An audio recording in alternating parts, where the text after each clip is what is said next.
Alright, I'm going to show you how to do a little bit of trimming using the Mpeg Streamclip application for your Windows machine.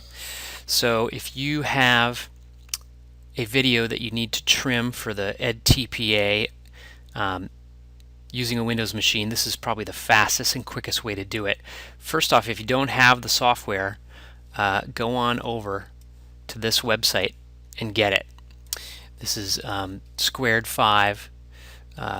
You can do a Google search for Mpeg Streamclip, but this is the Squared 5 site, and you can also get the link from the tutorial document that your instructor shared with you. So once you've downloaded the Mpeg Streamclip for Windows software, install it on your machine, and then I've got a shortcut to it right here on my desktop, so I'm going to open this up.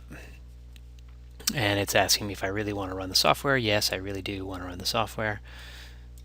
And then here's my interface with Mpeg Streamclip. So you can just open the video file that you need to trim. So you'll go File, Open Files, and then you'll browse to it. I'm going to go on my desktop. I've got some videos here. Here's one. I'm going to open this up. So here's the video file that I'm going to use as a test trim. You have play controls right down here at the bottom of the interface. I'll play it a little bit.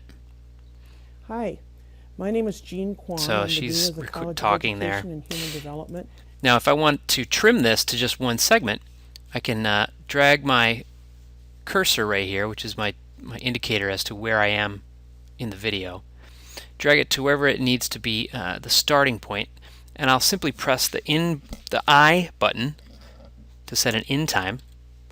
And as you can see it on the timeline bar here at the bottom, it made the rest of it from that point on darker.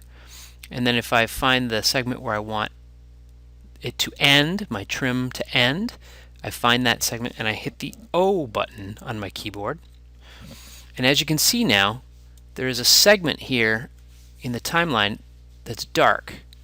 So it's from this point here, which is about, well, it's 5 seconds and 8 frames, to this point here, which is about 15 seconds and 16 frames. So that's how you set your in and out. You can also do it by going to the edit menu and selecting select in or select out. And you can also do it on the fly while it's playing. While the video is playing, you can simply just hit the I button and it will set that new in point. Welcome to come to the I really look forward to Okay, so I'm going to reset my in and out here. I'm only going to trim a little bit off this video just for the sake of this demonstration. So what will end up happening is everything before this segment and everything after this segment will be trimmed out. So now that I've set my in and out, I go to the edit menu, and I select the trim command. And as you can see, what happened is that dark portion down in the timeline indicator area just went away. So what that means is that it now begins at the point that you set as your in, and it ends at the point that you set as your out. So it hasn't done anything to your original movie. It's just in this software that it has set that new beginning and end point. So what you need to do at this point is export this as a new file.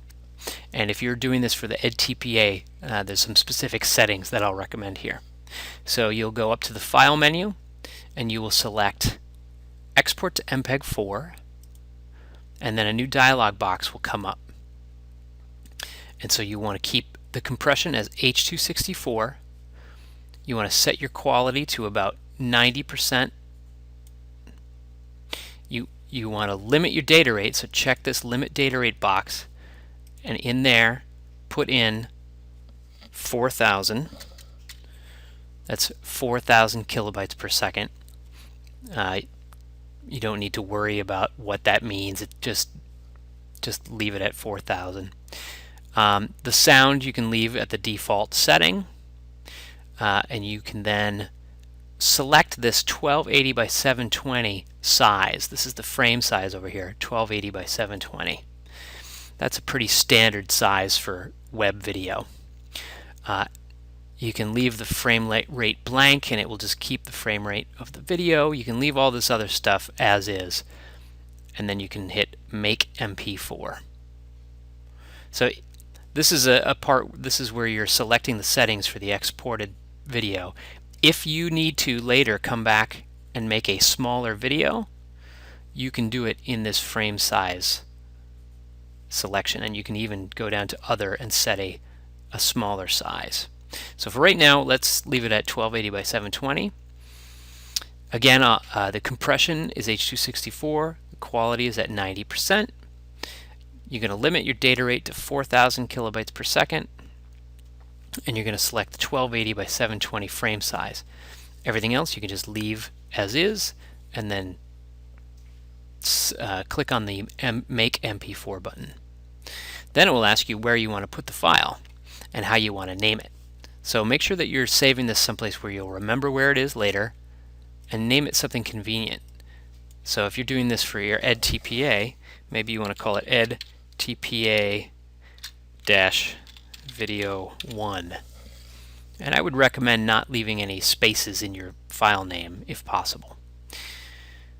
Then you're all set. You just hit the Save button and it starts to compress. It will show you a little preview window up here. If you close this preview window, that will make it export faster, in fact.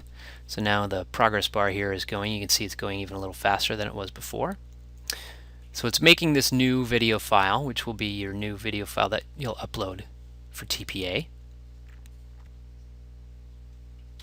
Okay, and once that is done compressing that new file, you can quit out of Mpeg Streamclip. Okay, so I've saved my video file to the desktop here. It's right here. It's called edTPA Video 1. I'm going to just quick preview this video, and I think the default software on here is Windows Media Player, so it's going to bring that file up in Windows Media Player. I'm the Dean of the College of Education and Human Development. So there's the video file. I want to give you a personal welcome to come to the and it's only the segment that I it's called the Dean selected. So that's fine. Now what I can do is upload this file into my edTPA portfolio or into Google Drive for sharing. So that's how you use Mpeg Streamclip to trim your video for the edTPA submission.